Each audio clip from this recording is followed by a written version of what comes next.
శరీరం, సంఘం అంటే బాడీ. ఈ సంఘం అంటే సంఘాన్ని ఎవరైనా ప్రేమించారనుకో, సంఘం అంటే పాస్టర్ కానీ నన్ను ఇక సంఘంలో కూర్చున్న వాళ్ళు ఎవరైనా ఒకళ్ళు ప్రేమించారనుకో, అప్పుడు ఎవరిని ప్రేమించాడు చెప్పండి? ఏసే శరీరం అండి. సంఘం అంటే మీరు ఏం తక్కువ వాళ్ళు కాదు. మీరు అనుకుంటారు మీ విశ్వాసం, పాస్టర్ గారు గొప్ప, పాస్టర్ గారు ఇక్కడ వాక్యం చెప్తారు మేము వెంటనే అనుకోకూడదు. మీరు నేను చెప్పండి సమానమే. మీకు కొన్ని విషయాలు తెలియక మాతో చెప్పేస్తున్నాడు దేవుడు, అంతే.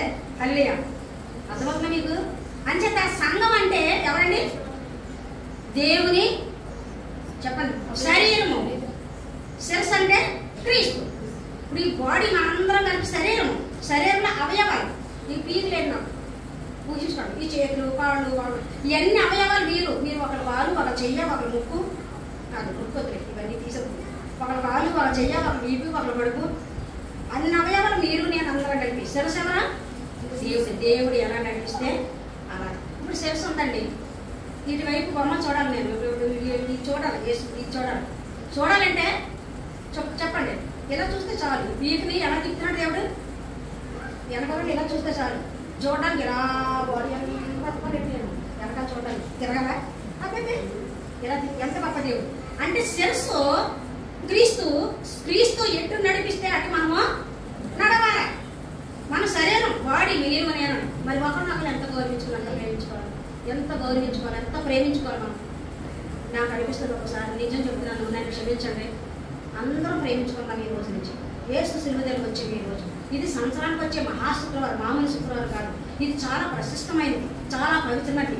ఈ రోజైనా మనం మారకపోతే మన బ్రతికి వేస్ట్. ఈ రోజు ప్రభా నీ సిలువ దగ్గరకు వచ్చాను, నీ శివ రక్తం దగ్గరకు వచ్చాను, నీ రక్తదానంతో నన్ను కడుగు, గొర్రె పిల్ల రక్తంలో నన్ను కడుగు, నన్ను పరిశుద్ధపరచు, పవిత్రపరచు. ₹1 నీకు ఇచ్చడానికి దేవుడికి ఎన్ని కోట్లు కావాలి? 10 కోట్లు కావాలి. ఒకటి ఎవరు కావాలి? చేయటం త్వరగా 10 కోట్లు ఎవరు కావాలి? మొబైల్ చింతకి ఉషాకి చంద్రబాబు ₹1 ఎవరు కావాలి? త్వరగా ఎత్తే పర్లేదు. భయం అయితే డబ్బులు కావద్దండి మన వద్ద. ₹1 ఇచ్చినట్టు 10 కోట్లు ఇచ్చి ఈ రోజు నీ ప్రాణం తీసుకున్నానంటే ఏం చేస్తారా? కోట్లు. ఒక ధనవంతుడు ఉన్నాడు కదా, ఎక్కడ బైబిల్ మనం చదివాం. ఆ ధనవంతుడికి ఏం చేశాడు? నేను బాగా పండించేసాను, కూడా సంపాదించేసాను, తిను తాగు సుఖించాను, 20 పదం ఒకడు 20 పదం వాడు ఏమన్నా దేవుడు? ఓకే పండించావు, కొన్ని వేల సంవత్సరాలకు సరిపడగా నీకు ఆస్తి ఉంది, ఇంకా నువ్వు ఆ ఆస్తి తినడానికి వెళ్ళేది ఈ రోజు వచ్చే అన్నాడు అనుకో. అప్పుడేంటి మన పరిస్థితి? మనకు ఆస్తి ఉండాలా, మన ప్రాణం ఉండాలి. వినపడుతుందా? ఆ రెండు ఉండాలంటే మనకు విశ్వాసం ఉండాలి. విశ్వాసం ఉంటే ప్రార్థన చేయాలి. ప్రార్థన చేయాలంటే నమ్మకం ఉండాలి. ఇవన్నీ ఉండాలంటే బైబిల్ చదవాలి. బైబిల్ చదవాలంటే చర్చికి రావాలి. చర్చికి వచ్చేలా పాస్టర్ గారు మాట్లాడినారు. అల్లి అబ్బా ఎంత చేయాలా? నేను చేయాలి, నా ఇష్టం వచ్చినట్టు చేస్తాను. బట్టి అంటే నీ ఇష్టం వచ్చినట్టు చేస్తే దేవుడు ఇష్టం వచ్చినట్టు చేస్తాను. మనం ఎందుకంటే చిన్న కథ చెప్తాను. కథలంటే మీకు చాలా ఇష్టం కదా, మన ఇష్టమే కదా,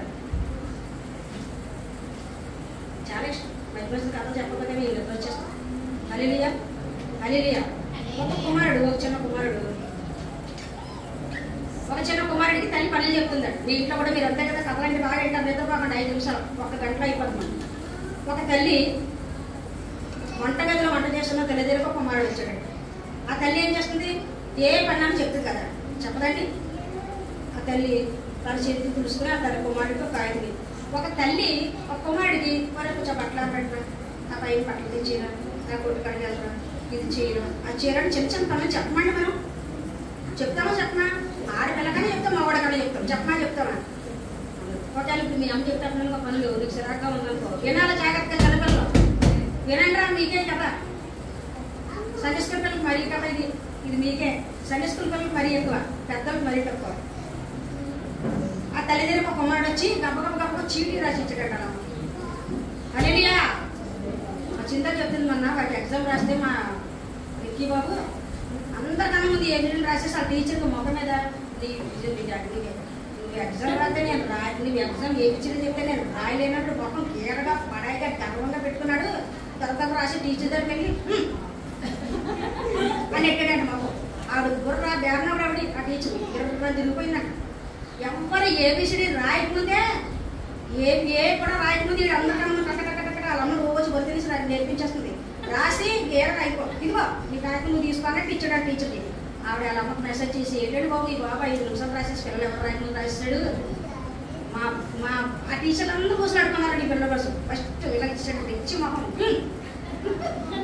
ఆ చిన్న కొరడు కాబట్టి పెద్దలు అవుతుంది ఓడి ఇచ్చేసినేమో చిన్నడు కదా నర్సరీ కదా ఊరుకుందనమాట. అలాగ కొరడు గబ్బ గబ్బ గబ్బ గబ్బ అమ్మ చెప్పిన పనులన్నీ వేసుకో కొరడు ఇంట్లోంచి బయటికి పెట్టి వాళ్ళ అమ్మ వంటగదిలో పనిచేస్తుంటే ఒక చీటీ రాసుకొచ్చాడంట. ఒక మూర్ఖుడు వరే వినండి కార్తీక్ నీకే చెప్తున్నాను ఈ కథ చిన్నపిల్లలకి. వాళ్ళ అమ్మకి ఒక చీటీ రాసి ఇచ్చాడంట. వంటగదిలో ఉంటాడు. అమ్మకి ఏమి రాశాడు చూడండి. ఇంటి బయట మొక్కలకు నీళ్లు పోసినందుకు 5 రూపాయలు, నా గదిని శుభ్రం చేసినందుకు 2 రూపాయలు, బజార్కి వెళ్ళి పాలు తెచ్చినందుకు 5 రూపాయలు, చెత్తల పారేసినందుకు 5 రూపాయలు, తమ్ముడు ఏడుస్తుంటే ఆడించినందుకు 5 రూపాయలు, నువ్వు ఉతికిన బట్టలు ఆడేసినందుకు 5 రూపాయలు, మంచి మార్పు తెచ్చుకున్నందుకు 5 రూపాయలు. ఇగో సీట్ ఇగో డబ్బులు కట్టు, నాకు కావాలి డబ్బులు కొనుక్కుంటాను. వాళ్ళ అమ్మకి సీటీ రాసి డబ్బులు ఇచ్చామన్నాడు. అంటే ప్రతి పనికి వాడు ఏం కొట్టాడు అలా తల్లి దగ్గర. లంచం కాదు, బాగా మంచి వాళ్ళు చెప్పండి నాకు. ఇంకా బాగా చెప్పాలి, ఇంకా మంచి మాట ఇంకా డిమాండ్ కూడా కాదు. ఇందాక వచ్చిన ఆన్సర్ మళ్ళీ మర్చిపోయాను. ప్రతి దానికి అమౌంట్ అమౌంట్ అంటే ఏమంటారు దాన్ని?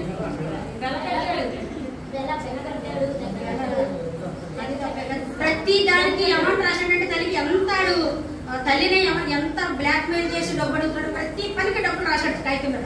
వాళ్ళ అమ్మ వంటగదిలో ఉంటామా అన్నాడట. వాళ్ళ అమ్మ చెప్పుకున్నాడు మొత్తం నువ్వు నాకు 30 రూపాయలు ఇవ్వాలి, 23 రూపాయలు ఇవ్వాలి అని కొడుకుని అన్నాడట. కొడుకు చిన్నోడు 10 ఏడు అప్పుడు ఉంటాయి. ఆ తల్లి చూసి నవ్వుకుని తాను కూడా ఒక కాగితం తీసుకుని చీటీ రాసిందంటే ఏం రాసించు హల్లెలూయా. వింటున్నారా తల్లికి రాసిచ్చాడు కాగితం. చిన్న పొలం చెప్పింది వాళ్ళమ్మ. రేటు కడుతున్నాడు. వాళ్ళమ్మ చెప్పిన పనికి రేటు కట్టాడు. దొంగనాకుడు బట్టలు తెమ్మంటే 5 రూపాయలట, పాలు పెడితే 5 రూపాయలట, చెల్లి ఆడిస్తే 5 రూపాయలట, బట్టలు మట్ట అన్నింటిగా వాళ్ళమ్మకి రేటు కట్టిస్తే కట్టించాడు. వాళ్ళమ్మ ఏం తప్పు తెలివైంది, తల్లి తప్పుది ఏం కాదు. హల్లెలూయా నాలుగు హల్లెలూయా. వాళ్ళమ్మ నవ్వుకొని ఏం చేసిందట, ఒక కాగితం రాసిచ్చిందట. వాళ్ళమ్మ మరికి బాబులకి నాకు రాసిచ్చిందట. అందులో ఏం రాసిందట వాళ్ళమ్మ, నిన్ను నవమాసాలు మోసినందుకు ఫ్రీ ఫ్రీ ఫ్రీ ఫ్రీ అంటే తెలుసా? 7 ఏళ్ళు కట్టాడు అమ్మకి. చిన్న పనులు చేస్తుంటే రేటు కట్టాడు. వాళ్ళ అమ్మకే రేటు కట్టాడు. ఒక పనికో రేటు వాళ్ళ అమ్మకి ఇచ్చాడు కాగితం. వాళ్ళ అమ్మ ఏం రాసింది చూడాలి అందరూ. నేను నవమాసాలు మోసినందుకు ఫ్రీ, ప్రాణం పోయేంత బాధపడి నేను కన్నందుకు ఫ్రీ, నువ్వు ఏడ్చిన ప్రతిసారి వచ్చి నువ్వు పాలించి ఎత్తుకున్నందుకు ఫ్రీ, అమ్మాని పిలిచిన ప్రతిసారి పరుగు వచ్చి పడుకోకుండా కాపాడేందుకు ఫ్రీ ఫ్రీ. వాళ్ళ అమ్మ సీట్ రాసింది నా కొడుకు. ఈ దొంగ నా కొడుకు 10 ఏళ్ళు ఉన్నా కూడా వాళ్ళ అమ్మనే రేటు కట్టాడు. ప్రతి పనికి రేటు అమ్మకు కట్టాడు. వాళ్ళకి ఎందుకు జాగ్రత్తగా అమ్మకు కడుతున్న రేటు. ఏ పని చెప్పినా వింటలేదు మీరు. నేను ఎంత అలసిపోయినా ప్రక్కన కూర్చొని చదివించాడు. ఎవరిని గుళ్ళప్పుడు ఒళ్ళేట్టు చదివిస్తారు కదా, దానికి ఫ్రీ. ఓపిక లేకపోయినా వంట చేసి నీకు పెట్టాను, దానికి ఫ్రీ. గోరుముద్దలు తినిపించాను, దానికి కూడా ఫ్రీ. నీకు స్నానం చేయించి నీ బట్టలు ఉతికి నేను శుభ్రం చేశాను, దానికి కూడా ఫ్రీ. నీ ఆరోగ్యం బాగోకపోతే కంటికి రెప్పలా చూసుకున్నాను, రాత్రులు ఎన్నో రాత్రులు నిద్ర లేకుండా చూసుకున్నాను, దానికి కూడా ఫ్రీ. నన్ను విసిగించినా కోపం తెచ్చుకోకుండా నా మాట వినకపోయినా ప్రాణంగా నేను ప్రేమించాను ఫ్రీ. అదొక వాళ్ళ అమ్మకు కాయకి విసిరాడు. వాళ్ళ అమ్మకు ఒక కాయకి విసిరాడు. విసిరితే అమ్మాయినా బాధపడతా 2 దెబ్బలు తల్లి పడా మనమైతే ఏం చెప్తాం? ఏటన్నా కొడగా నాకు చెప్తున్నాను, నాకు రేటు కట్టినట్టు ఇప్పుడే ఇచ్చేసి మనకొచ్చదుగా రాత్రి తనట్టు నీకు మొగాలి 2 వేసేసి ఉండేసి మనకంతా ఈ అమ్మకుండా ప్రేమ మనకు లేదు కదా. ఇప్పుడు ఈ పిల్లడు ఆ కంఠంలో ప్రాణం పోయేంత వరకు నీ యొక్క నేనేం ఆశించుకున్నా, నేను ఫ్రీగా పెంచుతున్నాను రా అంటే ఆ కాగితం తీసుకున్నాడు. వెళ్ళి ఆ కాగితం చదివాడట. ఆ తల్లి రాసిన చదివి ఆ బిడ్డ కళ్ళలోంచి జలజలగా నీళ్లు రాలిపోయాడు. హల్లెలూయా. అప్పుడు 1 నిమిషంలోకి వచ్చేసింది. అది మారమడుసు దొంగడాడు, శిల మీద దొంగడాడు. హల్లెలూయా. కొంతమందికి ఎన్నిసార్లు బుద్ధి చెప్పినా చెప్పండి, పాపము చేసేవాడు ప్రార్థన చేయలేడు, ప్రార్థన చేసేవాడు పాపం చేయలేడు. బాగా కొట్టేసి బాగుంది కదా. రూపం రాసుకోండి. పాపము చేసేవాడు ఎవరు, ఆడవాళ్ళైనా మగవాళ్ళైనా ప్రార్థన ఎక్కువసేపు చేయలేరు. ప్రార్థన చేసేవాడు పాపము కొటేషన్ బాగుంది, రాసుకోండి. ఎప్పుడైనా గుర్తు వస్తుంది. హల్లెలూయా హల్లెలూయా. సర్వ పాప పరిహారం చెప్పండి. సర్వ పాప పరిహారం చెప్పండి. సర్వ పాప పరిహారం వారు రక్త ప్రోక్షణం ఆవశ్యకం. తద్రక్తం పరమాత్మని పుణ్యదాన బలియాలి. ఆ తండ్రి ఇప్పుడు ఈరోజు మనకి దానం చేసి యెహోవా దేవుడు, నాకు అనిపిస్తుంది యెహోవా దేవుడికి కొన్ని వందల కోట్ల స్తోత్రాలు చెల్లించాలి. యేసు ప్రభు గారికి లెక్కలేని స్థుతుల స్తోత్రాలు చెల్లించాలి. ఇప్పుడు బలివి చదువుకొని ప్రార్థన చేసి దేవుడు అక్కడ సిద్ధపడంటారా దొంగనా కొడుకులారని పరిశుద్ధాత్మ దేవుడు 24 గంటలు మన బైబిల్ చదువు ప్రార్థన చేయి, బైబిల్ చదువు ప్రార్థన చేయి ప్రేరేపించినందుకు ఆయన కూడా మన వందనాలు చెల్లించాలి. పరిశుద్ధాత్మ దేవుడు మనల్ని పరిశుద్ధంగా జీవించడానికి సహాయం చేస్తున్నాడు. యేసుక్రీస్తు ప్రభు మన కొరకు రక్తం ఆల్రెడీ కాల్చి ఉంచాడు. ఈ అందరికీ కారణం యెహోవా దేవుడు. ఆయన ప్రియ కుమారుడు మనకు ఇవ్వకపోతే మనం ఏమైపోతామో ఏంటో మనకు అర్థమవుతలేదు. ప్రియమైన దేవుని పెట్టారా ఇంకొక మాట చూసుకుందామండి. 4వ మాట కూడా చూద్దాం. ఇంచుమించు 4వ మాట మత్తయి 27 ఆ పిల్లడు చాలా ఏడ్చాడట. ఏడ్చి ఆ రోజు నుంచి అమ్మ దగ్గర లంచం అడగకుండా జాగ్రత్త పడ్డాడండి. గుర్తొచ్చిందంట. గుర్తన్నా మనం వాక్యించండి. ఈ రోజున మనం ఆయన రక్తంలో కడబడితే మంచిదని ప్రభు పేట మీకు తెలియజేస్తాను. 4వ మాట చూద్దామండి. దేవా నా దేవా నన్ను ఎందుకు ఇంచుమించు 3 గంటలప్పుడు యేసు ఏలి ఏలి లామా సబాక్తాని బిగ్గరగా ఎంత గట్టిగా ఎంత ప్రాణం అంతా పోయింది, నీరంతా పోయింది, రక్తం అంతా పోయింది, ఇక కొన ఊపిరితో ఉండి కూడా చాలా బిగ్గరగా పిలిచాడంట. లామా లామా సబాక్తాని అంటే దాని అర్థం ఏంటి? ఆ మాటకు అర్థము నా దేవా నన్ను ఎందుకు చెయ్యి విడిచావు అని అడిగాడంట. ఆ మాటకు అర్థం. 4వ మాట చూద్దామండి. కీర్తన 22 మనందరూ తెలిసిన మాట. నా దేవా నా దేవా నా దేవా నా దేవా నీవు నన్ను నేలబడినాడితివి నన్ను రక్షింపక నా ఆర్తత్వాన్ని వినక నీవేళ దూరంగా ఉన్నావు. దేవా ప్రియమైన దేవుడు పెట్టారా ఒక్క క్షణం అంట దేవుడు యెహోవా దేవుడు ఒక్క క్షణం శిలువ మీద పలికిన మాటలు చెప్పేసిన తర్వాత ఆయన చూడలేకపోయాడు. ఆయన బాధ తల్లి ఇక్కడ చూడలేకపోతుంది. కమ్మ తల్లి యెహోవా దేవుడు చూడలేకపోతున్నాడంట యెహోవా దేవుడు. ఆ రోజట 12 గంటల నుంచి 12 దాటిపోయింది 12 గంటల నుంచి ఆయన శిలువ మీద వేసినప్పుడు 3 గంటల వరకు ఏమైందంటే ప్రపంచం అంతా చీకటి భయంకరమైన అంధకారం అంట. చీకటి అయిపోయిందంట. అప్పుడైనా వాళ్ళకి భయం వేసి ఉంటుంది. ఇప్పుడు మెట్ట మధ్యాహ్నం చీకటి అయిపోతే ఎలా ఉంటుందండి ఊరు? మెట్ట మధ్యాహ్నము అర్ధరాత్రిలాగా అయిపోయింది. ఆ రోజులో కరెంట్ లేదు. చీకటి అయిపోయిందంట మధ్యాహ్నం. తర్వాత అంటే యేసు గారు సిలివేసినట్టంట సూర్యుడు లోపల మేఘాల్లోకి వెళ్ళి దాక్కునిపోయాడంట. చూడలేక ఆయన సూర్యుడు యేసు ప్రభు గారిని చూడలేక మేఘాల్లోకి వెళ్ళిపోయాడట. లోకమంతా అంధకారం చీకటి అయిపోయిందంట. చూడలేకపోయాడట. సముద్రము 7, 12 ఆకాశం అంత ఎత్తు సముద్రం జనాల పైకి ఎగిరిపోతున్నాయంట. సముద్రం ఘోషిస్తుందట. ఆయన చనిపోతుంటే చూడలేకపోతున్నారట. సముద్రం చూడలేకపోతుంది. భూమి బద్దలైపోయిందట. కొండలు బద్దలైపోయింట. రాళ్ళు ఉన్న స్థలం నుంచి దొరికి కింద వచ్చాయంట. ఆ రోజు జరిగినది ఎంత మహాభూకంపం కలిగిందట. ఎన్ని జరిగాయి? యేసుప్రభునంత పవిత్రుని, పరిశుద్ధుని, దేవకుమారుని సిలువేసినప్పుడు సృష్టి అంతా చెప్పండి సృష్టి అంతా ఏడిసింది. కానీ మనుషులు ఎవరికి కూడా ఏడుపు రాలేదు. ఎందుకంటే దేవుని రూపంలో చేపట్ట మనుషులు, ఆయన స్వరూపంలో చేపట్టవాడు, ఆయన నోటు ఊపిరితో కలుగుపడ్డవాడు కఠిన హృదయాలు అయిపోయారు. ఆ రోజు తల్లి ఒక్కరితో ఏడుస్తుంది. ఆయన ప్రేమించిన కొంతమంది ఏడుస్తున్నారు. మిగతా వాళ్ళ హృదయం పండబారిపోయిందంట. నా దేవ చూద్దాం కీర్తనలో మాట. నా దేవా నీవు నన్ను నేలబడినాడితివి నన్ను రక్షింపక నా ఆర్తత్వాన్ని వినక నీవేళ దూరంగా ఉన్నామని అడిచిపెట్టి యెహోవా దేవుడు కూడా విడిచిపెట్టేశాడు. దేవుడు కూడా చూడలేక కళ్ళు మూసుకున్నాడు. సూర్యుడు కూడా కళ్ళు మూసుకున్నాడు. నీరు కొట్లాడిపోతుంది దేవుడి పాదం చూడక. భూమి బద్దలైపోతుంది దేవుడిని చూడక. రాళ్ళు బద్దలైపోయి కింద పడిపోతున్నాయి. దేవాలయం తెర 5 ఇంచీలట. అంటే ఒక జానడంత దలసరైనటువంటి దేవాలయం తెర కింద నుంచి పైకి ఎంత దలసలు ఉంటుందంటే ఆ క్లాత్ అలాగే ఎలా మరి దాన్ని నేసారో దేవాలయానికి ఎలా కట్టారో మనకు తెలియదు. ఆ క్లాత్ తనకు తానే చిరిగిపోయిందంట. ఒక క్లాత్ మనం కత్తిరించే కానీ చిరగదు. చూసారండి తనకు తానే కింద నుంచి పైకి చిరిగిపోయింది. దేవుడు చనిపోతుంటే ఒక క్లాత్ చిరిగిపోయిందంట. తనకు తానే చింపేసుకుందట. కొండలు బదలేసిపోతున్నాయంట. భూమి బదలైపోయిందట. సూర్యుడు దాక్కుడిపోయి చీకటి అయిపోయాడట. నీరు వాలెట్టేస్తున్నట్టు సృష్టి అంతా కళ్ళు మూసుకుందట. భయపడిపోయిందట సృష్టి. నోరు లేని సృష్టికున్న విశ్వాసము మనకు లేదు.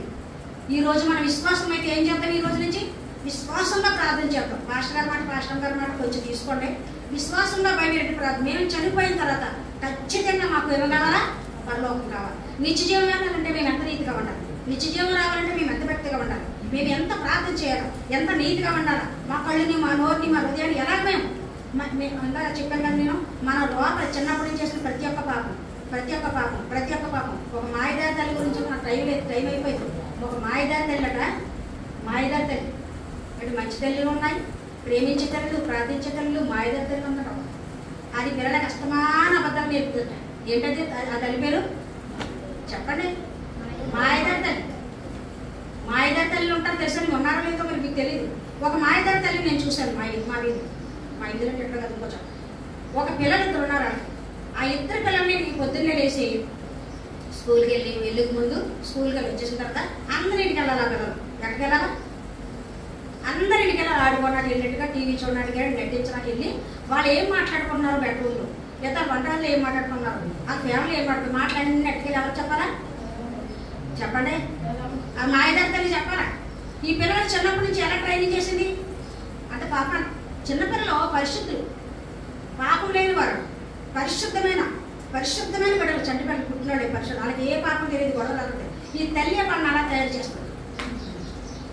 తల్లి ఏం చేస్తుంది? అబద్ధాలు నేర్పిస్తుంది. వాళ్ళింటికి వెళ్ళు, వాళ్ళు ఏం మాట్లాడుతున్నా చెప్పు అని అందరూ రహస్యాలు తీసుకుంటారు. నేను ఒకసారి చూసాను, చాలా తప్పు. ఇంకొక ఆవిడ చూసి ఏంటి పిల్లలు ఎవరు మాట్లాడకుండా చెవిరెట్టి ఆలకిస్తున్నారట. ఒక ఆవిడకి ఇచ్చేసి నువ్వెందుకు మా ఇంటికి వచ్చి అన్ని ఆలకిస్తున్నావు, మీ అమ్మ చెప్పడానికి ఎవరెవరు ఆలకించాలంటే చెప్పేశారు. ఏం చెప్పారు? ఉదయం నుంచి సాయంకాలం వరకు ఊరి మీద మేము బాగా తిరగాల, ఎవరు ఏం మాట్లాడుకున్నారో కొట్టుకెళ్ళాలా, రూపాయి కొన్నట్టు. గుడి దగ్గర ఎవరు మాట్లాడుకున్నారో వాళ్ళు కూడా అయ్యి మా అమ్మకు చెప్పాలా, లేకపోతే మా అమ్మ కొట్టేస్తుంది అని చెప్తున్నారు. అప్పుడు ఒక పిల్ల మాట్లాడుకుంటాడు ఆలకించి ఇంకా రానుడు అనిపించారంట. సరే తల్లి బిడ్డల్ని ఏం చేస్తుంది?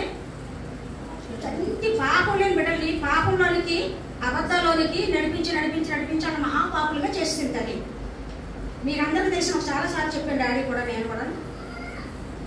ఒక కుమారుడు వాళ్ళ ఇంట్లో జీవ పెన్ను తెచ్చాడట, దాచింది అంటాడు. అమ్మ పెన్సిల్ తెచ్చాడట, దాచింది. పుస్తకం తెచ్చాడు, దాచింది. అంటే వాళ్ళ అమ్మ దాచిందన్న ఈ బిడ్డ ఏమంటాడంటే నేను ఇది ఎట్టుకెళ్తున్నాను అమ్మకి, మా అమ్మ దాచిందంటే ఇది మంచిదే, నేను చేసే పని మంచిదా తెలియదు. పాపం తప్పని ఎప్పుడు చెప్పలేదండి. అలాగా పెద్ద అయిపోయాడికి పెద్ద వస్తువులు తెస్తుంటే ఆ కూర్చొని తెస్తుంది అంతా దొంగతనం చేస్తున్నాడు పిల్లడు. ఆ పిల్లడికి నాకు దొంగని తెలియదు, దొంగతనం అని తెలియదు, ఈవిడికి తెలిసి దొంగతనం. అలా పెద్దలైపోతారు, దశ దొంగ అయిపోయాడట. ఎవరి మేడం ఇది పట్టుకెళ్తే జైలు పెట్టేశారట, ఎవరో ఏదో చేస్తే. అప్పుడు ఆ కుర్రాడు కోపం వచ్చేసి దొంగతనమా, ఇది తప్ప అని నాకు తెలీదు, అయితే నేను చేసిన దాన్ని చిన్నప్పటి నుంచి ఆ తెలగానే ఆ వస్తువులన్నీ ఇంట్లో వేసుకొని సంతోషపడిపోతుంది అలమ్మ. అంటే అలమ్మ సంతోషపడితే బిడ్డలు ఏమనుకుంటారండి? నేను చేసింది చెప్పండి మంచిగా. ఆ దొంగతనాన్ని మంచిగా ప్రోత్సహించింది. లాస్ట్గా జైల్లో పెట్టేశారట. జైల్లో పెడితే పోలీసులు నీకు మనశిక్ష లేకపోతే ఉరిశిక్ష, నీకు ఎవరి మీద ఏమైనా ప్రేమ ఉంటే మాట్లాడేసుకో, ఈరోజు రేపే నీకు ఉరిశిక్ష అంటే నాకు ఎవరి మీద లేదు, మా అమ్మ మీద ఉందని మా అమ్మని పిల్లలు అన్నారు. అలమ్మని పిలిస్తే ఏం చేశాడు? అలమ్మని పిలిస్తే అమ్మా నేను చనిపోవడానికి కారణం నువ్వే. నేను చిన్నప్పుడు చిన్న వస్తువులు తెస్తే నువ్వు నవ్వేవని అది మంచిది అనుకున్నాను, పెద్దది తెస్తే నువ్వు తిని వండుకుంటున్నావని. ఓహో నేను చేసిన పని మంచిది అనుకుని నీకు రిపోర్ట్ చేసి 2 సంవత్సరాల్లో నేను దొంగతనం చేసి నీకు పెంచుతుంటే నువ్వు బాగా తిన్నావు కూర్చుని. ఇది తప్పురా, దొంగోడు ఎప్పుడైనా పోలీసులు పడతారు, నీకు మనసుకు చెప్తుంటే నాకు చెప్పలేదు అని ఇలా రా దగ్గరకని చెవు కరిచాడట. ఆ తర్వాత లాయర్లు అడందరూ అడిగితే మా అమ్మ ప్రతి చిన్నప్పటి నుంచి కూడా ఏది తెచ్చినా నా బావి నాయమ్మ అని ముద్దులాడిందండి, అది మంచి పని అనుకున్నాను నేను. ఎవరికైనా శిక్ష దీనికి వెయ్యాలి, ఊరేయాలి, దీనికి ఎవరు కదా తప్పనంగా నేను వెయ్యాలి, తల్లికి వెయ్యాలి ఊరు నన్ను అడిగితే. ఆ కొరకు తెలియచేసాడు తప్పు. అంచేత మన బిడ్డలు ఏదైనా తప్పు చేస్తుంటే మన బిడ్డల్ని మనం తప్పు మార్పులు మనము నడిపించొద్దు. నీ వెళ్ళినాడంటే దేవుడు వాడు నీ పిల్లల్ని మంచి మార్పులు నడిపించు.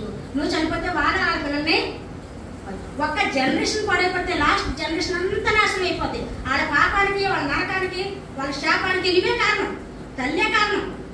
బిడ్డలు బాగుపడాలి తల్లే. తండ్రి పొద్దున పోయి రాత్రి కొత్త తండ్రికి తెలియదు, తండ్రికి కొంచెమే ఇస్తాడు శిక్ష. ఎక్కువగా ఉండేది పిల్లలతో ఎవరండి? తల్లే. ఏ చెడ్డ మాట మాట్లాడా, అసలు ఈ అమ్మాయి చెడ్డ నేర్పిస్తుంటే వాళ్ళకి, ఈ అమ్మాయి తప్పు నేర్పిస్తుంటే ఇంకా ఆ జనరేషన్ ఏమైపోతుంది లాస్ట్కి? ఆ పిల్లలకి ఇంకా పెద్ద నేర్పిస్తారు. ఆ పిల్లలకి ఇంకా ఆ కుటుంబం అంతా చెప్పండి దొంగ కుటుంబం అయిపోతారు. ఏమైపోతారు? ఆ జనరేషన్ నాశనం అయిపోతారు. అంచేత మనం ఆడబిడ్డలు కూడా సండే స్కూల్ పంపించాలా, దేవుడి మాటలు నేర్పించాలా, బూతులు ఆడకుండా అబద్ధాలు ఆడకుండా సాడేలు చెప్పకుండా. సాడేలు ఏంటండి? లేనిది పుట్టించకుండా సాడేలు చెప్పకుండా మన బిడ్డలు మంచి మార్గాలు మనం నడిపించుకుందాం. పెద్దవారైనా చిన్నవారైనా చిన్నప్పుడే మనం చేతి విత్తనం అయితే అది పెద్ద వృక్షం అయిపోతాడు. ఎప్పటికీ పెద్ద వృక్షం అయిపోతాడు. ఎవరన్నా 10 లక్షల రూపాయలు, ఎవరన్నా 1 లక్ష రూపాయలు ఫిక్స్డ్ చేసుకుని మీ పిల్లలు పెరిగారు. 10 లక్షలు పోయి 10 సంవత్సరాలు పోయిన తర్వాత 2 లక్షలు అవుతుంది. పెరిగిందా లేదా? పెరిగిందా డబ్బు లేదా? అలాగని ఒక చేతి మాట చెత్త మాట నేర్పామనుకో 10 సంవత్సరాలు పోయిన తర్వాత అప్పుడు 27 ఏళ్ళు వచ్చేస్తాడు. 10 సంవత్సరాలు పోయిన తర్వాత అయిపోతారా?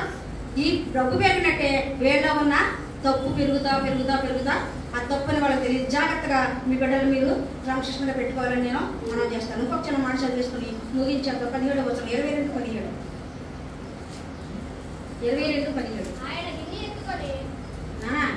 కీర్తనలు నా ఎముకలన్నీయు ఒక్కొక్కసారి ఉన్నాడు 13 చోట 13 వచ్చిన 22:13 దగ్గర చీల్చుచును గర్జించుకుని సింహం వలె వాళ్ళు నోరు తెలుసుకున్నారు. దేశ తండ్రిని కొట్టిన వాళ్ళు అందరూ చీల్చేస్తున్నారు. వాళ్ళకి ఉన్మాదులు అయిపోయారు, వాళ్ళు సైకోలు అయిపోయారు. వాళ్ళు ఏమైపోతున్నారు వాళ్ళకి తెలియదు. దేవుణ్ణి, ఒక మనిషిని, ఒక యవన కుమారుని అంత గట్టిగా కొట్టడం వీళ్ళకి ఎక్కడా వ్యాపకం. మనం పాడతాం కదా, ముందు నుంచి వీధి ఒకరు వెనక నుంచి తల్లింది ఆ పాటలో ఉంటుంది కదా. అలాగ అన్యాయంగా ఆయన బాధపడుతున్నారు. చీల్చుచును గర్జించును సింహం వలె వారు నోరు తెరుస్తున్నారు. ఇది కావాలి. ఆయన రక్తం ఎట్లాంటి నాకు అనిపిస్తుందండి, భూమి మీద పడిపోయింది కదా ఆయన రక్తం అంతా. నేను పట్టకి ఆయన పట్ట చుట్టూ పట్టకి అయిపోయింది. ఆ రక్త దాసిన నీళ్లు కిందకి రక్తం కారిపోయింది.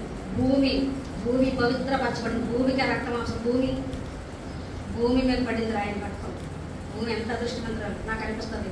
కళలు కట్ట వస్తే నాకు వేసే రక్తం కారినట్టుగా వెళ్ళినట్టుగా నాకు కింద కళ వస్తే కళ అయిపోయిన తర్వాత కూడా ఒక చొక్కన రక్తం ఒక చొక్కన నా మీద పడలేదు. ఆయన కనీసం రక్తంతో కనపడడం ఎలా తెచ్చాడో చేయలేదు నేనని చాలా రోజులు ఏడుస్తాను నేను. నాకు అలాంటి కళలు వస్తూ ఉంటాయి. వచ్చినప్పుడు నేను ఆయన ఎంతో దగ్గర నుంచి మాట్లాడుతూ ఉంటాను. కళలో ఎప్పుడన్నా బాగా ఏడ్చినప్పుడు వస్తే ఎలాంటి కళలో ఎక్కువ ప్రార్థన చేసినప్పుడు ఎక్కువ ఏడ్చినాడు. ఎలాగన్నా ముట్టుకున్నాం కాదు, ముట్టుకుంటే నా పాపం పోలేమో అని కళ అయిపోయిన తర్వాత వస్తుంది. ఆ కళలో నేను మామూలుగా మాట్లాడుతూ ఉంటాను. తండ్రి నేను ఏమంటానంటే చూద్దాం, నేను నీళ్ళ పాలపై నీళ్లు చేయగొట్టుకునే నీళ్ళు పారిపోసినట్టుగా ఆయన రక్తం, ఆయన ప్రాణం కూడా ఆ దుర్మార్గులు, ఆ దుష్టులు ఎంతగానో చాలా బాధ పెట్టారు. అయినా సరే వారిని ఏం చేశారు దేవుడు మొదటి మాటలో, తండ్రి వీరు ఏం చేస్తున్నారు, వీరు ఎదురు కనుక వీరిని మనల్ని ఎవరైనా ఎదురొచ్చిన మాట అంటే లైఫ్ లాంగ్ క్షమించము. జీవితం అయిపోయేదాకా నువ్వన్నా సాగాల ఒక అక్క చేతులు పడబడకుండా నేను అనుకున్నాను. నేను చచ్చిపోయేదాకా నువ్వు నా ముందులోకి రాకూడదు. నన్ను పెట్టలేసిన నువ్వు నాకు రాకూడదు. ఏట గొడవగా కష్టలేటి ఎందుకంటే అంత మాట్లాడు సాగు వచ్చా తెలుసు. నోటి మాట్లాడితే సార్ సాగు అంటే ఏటో. నేను చచ్చిపోయేదాకా మా చెల్లిని క్షమించనండి. నా దగ్గర కూడా ఉండదు. ఎందుకు అలాంటి మాటలు చావు చిన్న గొడవాడుకున్నాను కదా సాగు దగ్గరికి వెళ్ళిపోతా. వద్దు అలాంటి మాటలు అంత బాగా చచ్చిపోయేదాకా ఒక వ్యక్తిని క్షమించుకుని అనుకుంటే, చచ్చిపోయేదాకా ఒక వ్యక్తితో నువ్వు మాట్లాడుకుని నువ్వే ఖచ్చితంగా అర్థం పోతావు. ముందు వెళ్ళిపోక నువ్వే అంటే దేవుడు ఫస్ట్ మాట ఏమి ఇచ్చాడు మనకి అంటే మనం ఏం చేయాలి చెప్పండి.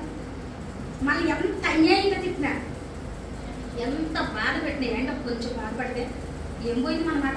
ఎంత బాధ పెట్టినా మనం ఇతరులని క్షమించి దేవుడి దగ్గర క్షమాపణ పొందుకుని ఇతరులకు క్షమించినప్పుడే నీ పరలోకానికి దారి ఏర్పడుతుంది. కానీ నువ్వు గుండెల్లో ఎంత బరువు మూట.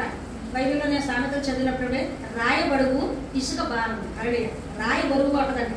ఎవరి మీద కోపం ఉంటేనండి ఈ గుండెల్లోని లేకపోతే ఎత్తి మీద ఓ బిందె బరువు పెట్టుకున్నట్టే ఉంటుంది. అరళియ ఎవరితోనే మన సమాధానం పడిపోయిందనుకోండి, మీ ఫ్రెండ్స్తో మీరు పెన్ను తీసుకున్న సమాధానం ఎదిరిచేది మనకి ఎంత హ్యాపీగా ఉంటుంది. అరళియ ఎప్పుడు హ్యాపీగా ఉందామంటే అందరినీ క్షమిద్దాము. దేవుడు ఏమంటాడంటే ఇంకా నేలపడని పారిపోయేవాడు మనం, నా ఎముకలన్నీ స్థానం తప్పిపోయి ఉన్నది, నా హృదయం నా అంతరంగం మైనమ్మలకు వెళ్ళిపోతుంది, నా బలం ఎండిపోయి చిల్లపిందులా అందుకని ఉన్నది. ఎంత బాధపడుతూ ఈ మాటలు ఇవి దావీదు మహారాజుకి ఒక ప్రవచనం వలె దేవుడు ఆయన్ని కూడా ఒక ప్రవక్తగా చేసి దేవుడు వస్తున్నాడు మరి క్రీస్తు ప్రభు వారు అలా చనిపోతాడని ఈయనకి ఒక ప్రవచనం వచ్చిందనమాట. ఆ ప్రవచనము ఈ గ్రంథంలో దేవుడి కొరకు ఆయన పలికాడు. ఆ పలికిన మాటలు ఇంకా చదివితే చాలా 22వ అధ్యాయమంతా కూడా యేసు ప్రభు గారు పడిన బాధల వరకు ఈయన రాశాడనమాట. దేవుడు మిమ్మల్ని మీ కుటుంబాన్ని దీవించి ఆశీర్వదించిన కాక. ఇంకా అయ్యగారు ఇంకా మాటలు చెప్పాలా, ఆ మాటలు కూడా విని ఒక మాట తీయనమ్మా. కలువరి సిలువ సిలువలు విలువ నాకు తెలిసెనుగా, కలుషము పాపగా కరుణను చూపగా నన్ను విడిచెనుగా. హల్లెలూయా. హల్లెలూయా. మనందరం లేచి నిలబడతాం. అంత ప్రయత్నించినప్పుడు చాలా మంది చేతులు ఇలాగా ప్రశాంతంగా అరగంటే ఉంది. కేవలం నేను చదివించేస్తాను, ప్రసంగం చేయను. అరగంటలకు అరగంటలో చదివేస్తాను. అన్ని చదివేస్తాను అంట చెప్తా. అక్కడ కూర్చోటినాం, చేతులు రాకుని చక్కగా ఉన్నాను. దేవుని మాటలో మంచి ఒకసారి వస్తాను మాట ఉద్యోగం పాట. విమోచించు నాయకుడు జయమిచ్చుచున్నాడు, నాలోనే ఉన్నాడు.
దేవుని స్తోత్రం కలుగును గాక. శ్రేష్టమైన మహాశుక్రవారం ఆరాధనలో ఇంతవరకు దేవుడి దగ్గరికి మనం ఎంతో ధన్యులు, ఎంత అదృష్టం. ఆ అదృష్టవంతులకి దేవుడిచ్చే ఆశీర్వాదం కలటానికి కూడా తోడుగా మనంతా ధన్యులు. కానీ భూసంబంధంగా నుంచి ఇప్పుడు దాకా దేవుడు ఒక్క నిమిషం నా మందిరం కనుక వెయ్యి జన్మల కంటే శ్రేష్టం అని చెప్పిన దేవాలయ దేవుడు మన దగ్గర మంచిదండి. ఈ 7 మాటలు డిజైన్ కూడా చక్కగా డిజైన్ చేసి తయారు చేశారంటే దేని పెట్టారా. కింద ఒక భాగం ఉంది, యేసు క్రీస్తు వారి శిలువ సమయం సూచిగా మన కింద వ్యాపారించారండి.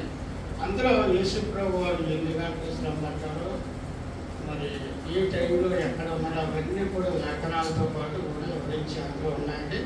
అది చాలా శ్రద్ధగా చదివించలేదు, మనకు అర్థమవుతుంది. దేని పెట్టారా, యేసుప్రభు వారు శిలువ వేయబడిన ఆ దినాన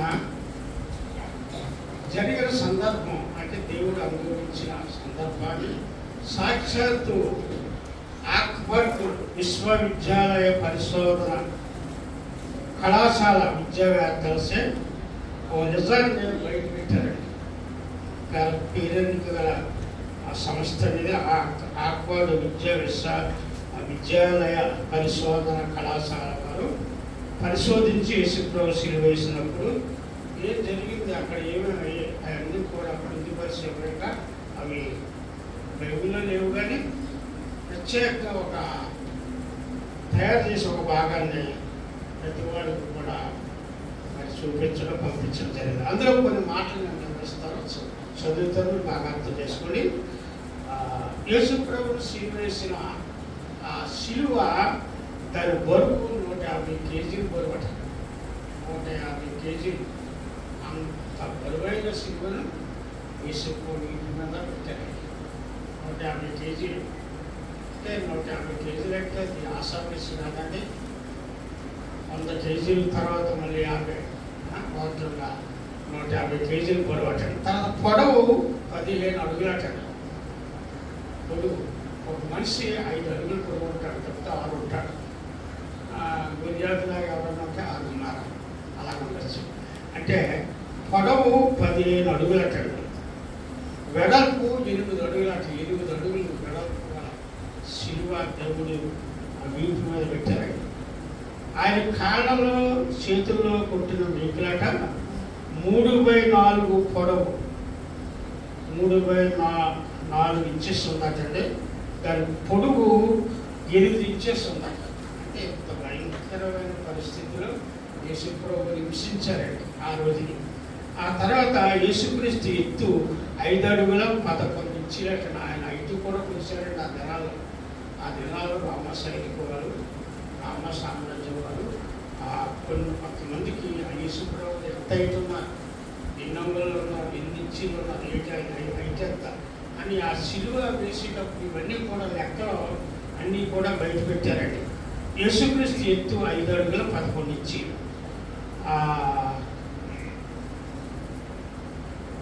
ఆయన ఎంతమంది ఉన్నారంటే 85 కేజీలు ఉన్నారండి.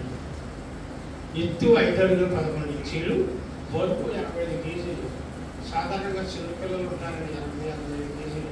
కానీ దేవుడు 85 కేజీలు బరువు గల సుందర మోము కలిగిన మహానుభావుడు, సృష్టికర్త, లోకాన్ని సృష్టించిన సృష్టికర్త. మరి నిజంగా పరమగీతాల్లో జ్ఞాని అయిన సొలొమోను వర్ణిస్తూ ఉంటారండి. నా ప్రియుడు 10,000లో అతి సుందరుడు, అతి కాంక్షణీయుడు అని ఇంకా చాలా మాటలు ఉంటాయండి పరమగీతాలు. రసంగ భక్తులు వర్ణిస్తూ ఉంటారండి పరమగీతాల్లో. అలాగా యేసుక్రీస్తు ఎత్తు 5 అడుగులు 11 ఇంచీలు, ఆయన బరువు 8 కేజీలు. యేసు శిలువ మోస్తూ గొల్గోతా శిలువ ప్రయాణంలో 3 సార్లు తుళ్ళిపడ్డాడు. శిలువ మోసినప్పుడు యెరూషలేము వీధుల్లో ఆయన కొడుతూ తీసుకెళ్తా ఉన్నారు, ఈడుస్తూ లాక్కెళ్తా ఉన్నారు. 150 కేజీలు బరువైతే శిలువ ఆయన వీపు మీద పెట్టి ఆయన కొడుతూ ఉన్నప్పుడు తుళ్ళు పడ్డాడు. షాక్. అయ్యో ఇంత వేతన పెడుతున్నారేంటి నన్ను అని మనకు ఒకసారి ఏదైనా సరిపోయిన వర్గాలకు షాక్ అవుతాడు. అలాగా ఆ శిలువ ప్రయాణంలో దేవుడు 3 సార్లు కూలిపోతాడు. మరి నిజంగా దేవుడు బిడ్డలారా అంత మాత్రమే కాదు కానీ 217 గంటల తర్వాత ఆయన దాహం అని అడిచాడండి. దాహం అని అడిచాడు. 217 గంటలు ఆయన రాత్రనక పగలనక 3 రోజులు దివారాత్రులు కూడా ఆయన పెడుతూ నడిపిస్తూ అన్నం లేకుండా, టీ లేకుండా, ఏమీ లేకుండా, మంచినీళ్ళు కూడా ఏమి ఇవ్వకుండా 217 గంటల సేపు దప్పు పెట్టిన తర్వాత దాహం నేను దప్పుకొలుచున్నాను అని 5వ మాటలో చూడండి, నేను దప్పుకొలుచున్నాను. ఆ మాట యేసుప్రభుని ఉపయోగించు దాహం అని. దేని బిడ్డారా అంత మాత్రం కాదు, యేసు శరీరంలో 5,480 గాయాలు తగిలేటండి. వాళ్ళు పుట్టినప్పుడు, వాళ్ళ పిడిగుద్దులకు గుద్దినప్పుడు, వాళ్ళ ముఖం మీద మూవేసినప్పుడు, ఆయన ప్రక్కలో బండిలు కూడా కూర్చున్నప్పుడు ఆయన శరీరంలో 5,480 గాయాలు తగిలేటండి యేసుప్రభు. ఇంత ఈ వేదనంతా కన్న తల్లి మరియమ్మ గారు భయాన్ని చూసి ఎంతో కన్నీటితో ఏడ్చిందంటే 5,480 గాయాలు తగిలేట. ఈ 5,480 గాయాలే కాకుండా లోతైన గాయాలు, అంటే మహా విపరీతమైన బాధ పెట్టే గాయాలట 4,150 గాయాలు తగిలేట. బాగా ఈ పై 480, 5,000, ఈ కింద వచ్చేసరికి 4,150 గాయాలు మహా ఉప్పు పెట్టేశాడు. అంత మాత్రమే కాదు, దేవుని బిడ్డలారా ఆయన తల మీద పెట్టిన ముళ్ళ కిరీటం అట్టండి 517. ఆ దేశంలో రోమా సైనికుల పరిపాలన కాలంలో ఆ ఏరియాలో ఉన్న 500 రకాల ముళ్ళు అండి. భయంకరమైన ముళ్ళు, బాణాల లాంటి ముళ్ళు, బళ్ళ లాంటి ముళ్ళు ముళ్ళ చెట్లు ఆ దేశంలో ఉంటే 517 రకాల ముళ్ళేరి దాన్ని ముళ్ళ కిరీటం చుట్టి యేసుప్రభు తల చుట్టుకొలత తీసి కొలత తీసి ఆ కొలత తగ్గట్టు ఒక ముళ్ళకెట్లో 517 ముళ్ళన్నీ కూడా సమకూర్చి కిరీటం తయారు చేసి ఆయన తలకు కూర్చారు. 517 ముళ్ళు, భయంకరమైన ముళ్ళటండి. యేసుప్రభు 6.5 లీటర్ల రక్తాన్ని ఆ దినానికి కార్చారు.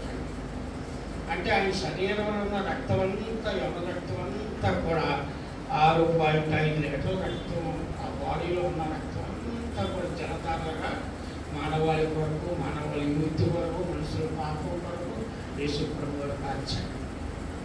మరి నమ్మని దేవుని బిడ్డలారా, అంత మాత్రంగా యెరూషలేము వీధులు గుండా 350 మంది సైనికులు, 50 మంది గుర్రపు రైతులు కలిపి పిడిగుద్దులు గుద్దుతూ వీధుల్లో ఈడ్చుకుంటూ అయిపోయారట. యేసుప్రభుని కనికరం, దయా, దారిద్ర్యం అనేది లేకుండా ఇడుతా వెళ్ళిపోతుంటే 150 కేజీలు బరువు గల ఆ యొక్క సిలువను మోయలేక తుల్లిపడుతుంటే ఏడుస్తుంటే కన్నీటితో బాధపడుతుంటే ఇంతమంది మరి నిజంగా 350 మంది సైనికులు ఆయన కొడుతూ, ఆయన పక్కలో కొడుతూ, ఆయన మొక్కలు మూస్తూ, ఆయన హేళన చేస్తూ, గేలి చేస్తూ 50 మంది గుర్రాలు బాడీ గార్డుగా గుర్రాలు వేసుకుని యెరూషలేము వీధుల్లో చూసుకుంటూ యేసుప్రభుని తీసుకుని వెళ్ళిపోయి పెట్టాలి.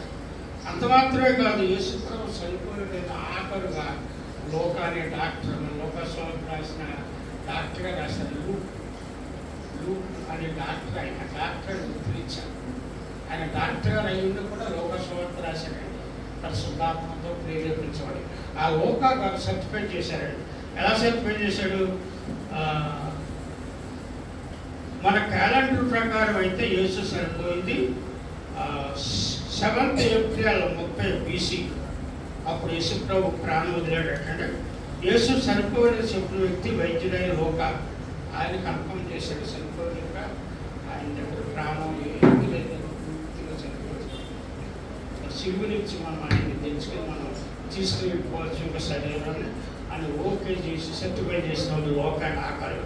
తర్వాత యేసుప్రభు సిలువ మీద INRI అని ఒక చిన్న బోర్డు పెడతారు, తగిలిస్తారు సిలువ మీద. దానికి అర్థం ఏంటంటే, దీనికి అర్థం నజరేయుడైన యేసయ్య, నజరేయుడైన యేసుక్రీస్తు, నజరేయ వంశానికి సంబంధించిన వాడు యేసయ్య అని అర్థం పట్టండి. అంత మాత్రం కాదు, యూదులకు రాజు ఈయన, యూదులకు రాజు అని సర్టిఫై చేశాడు.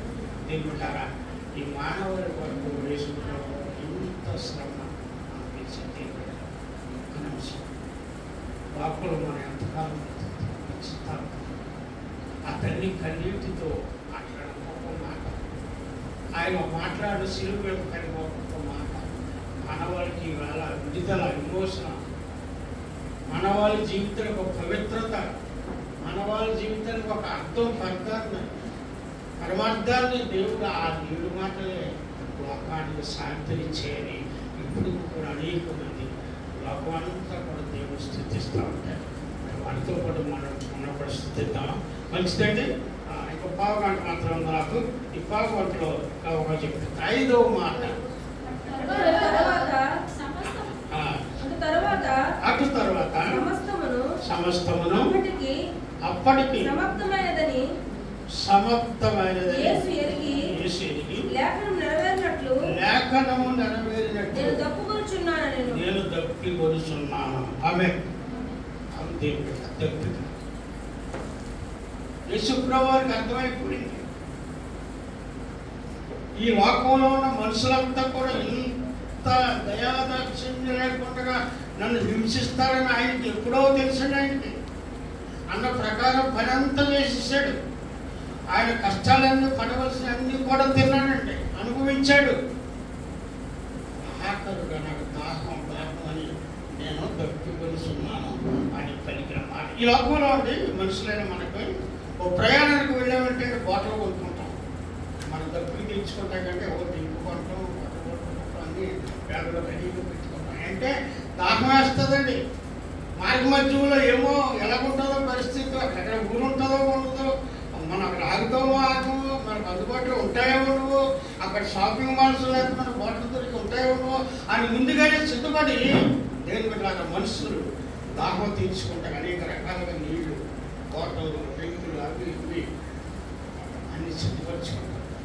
మానవుడు దాహం తీర్చుకుంటాక ఇన్ని రకాలుగా ఉన్నప్పుడు నా దేవుడు దాహం అన్నప్పుడు ఎంత విశ్వాసం లేకుండా, ఎంత అన్యాయంగా నా దేవుడికి శివంజి ఒక చేదుగా వస్తువులు ముంచి అది ఆ పెదవకు తగిసి ఇలాగ అన్నప్పుడు దాన్ని నాకితం ద్వారా ఆయన దాహం తీరుతుందని అంత అవిశ్వాసంతో, ఎంత విశ్వాసం లేకుండా, ఎంత దైలాకంగా కఠినముతో ఉన్న మనుషులు అంతగా యేసయ్యని విమర్శించారు.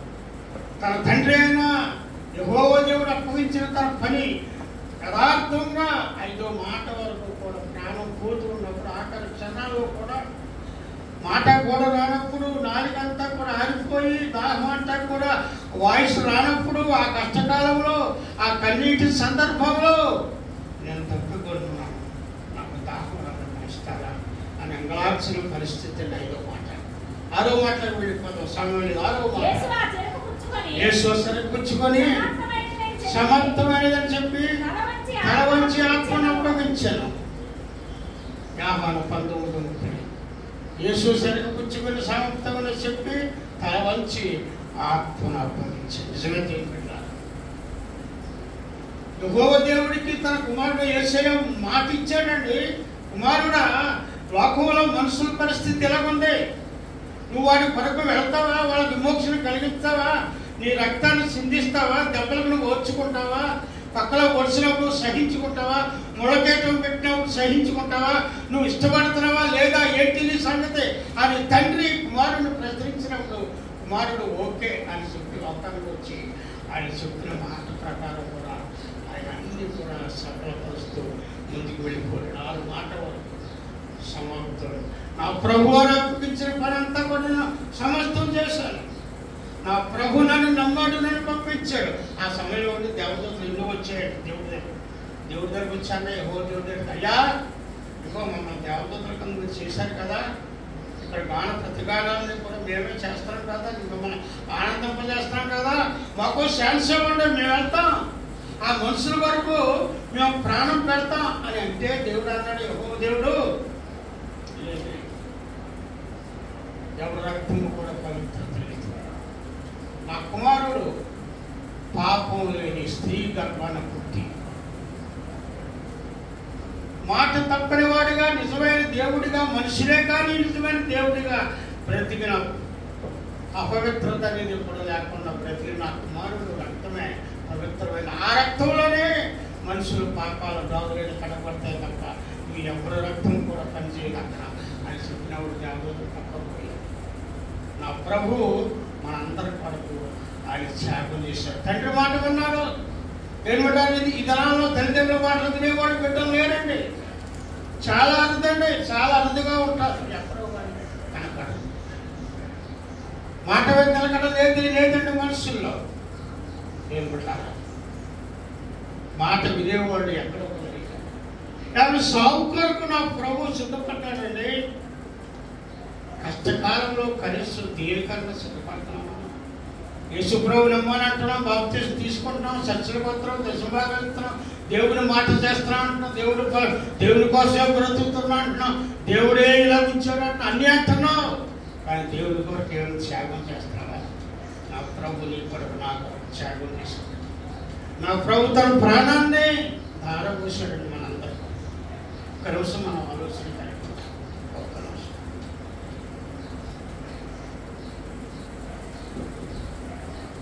ఈ లోకంలో దేశాన్ని పరిపాలించిన ప్రధానమంత్రి అందరిలోండి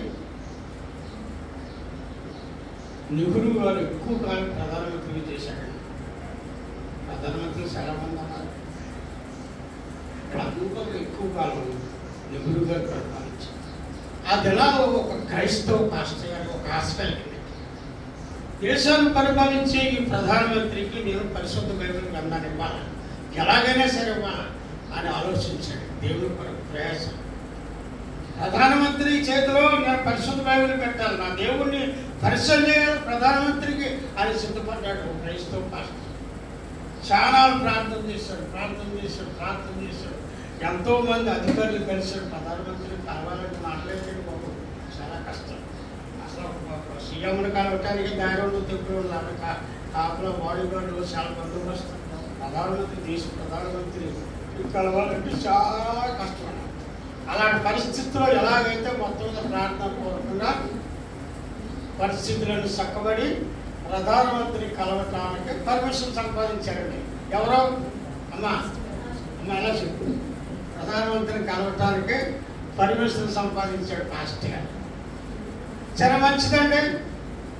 ఆయన అంతా విలేకరులు అందరూ కూడా ఎవరైనా ప్రధానమంత్రికి జీవగ్రంథాన్ని ఇచ్చేవాళ్ళు ఎవరో బైబిల్ ఇస్తారంటే ఏంటి చదివితేవి ప్రధానమంత్రి ఏంటి, ఎవరో బైబిల్ ఇవ్వటం ఏంటి, ఆ బైబిల్ ఏంటి, బైబిల్ ఎక్కడ ఎవరో గ్రంథం అది ఏంటి, అది ఇవ్వటం ఏంటి అని రకరకాల మనుషులు అనుకుంటూ మొత్తం మీద ఆ వ్యక్తిని ఇంట్రడ్యూస్ చేస్తూ ఉన్నారు. ఇవాళ వెళ్ళవయ్యా నీకు పర్మిషన్ వచ్చిందని పంపారు.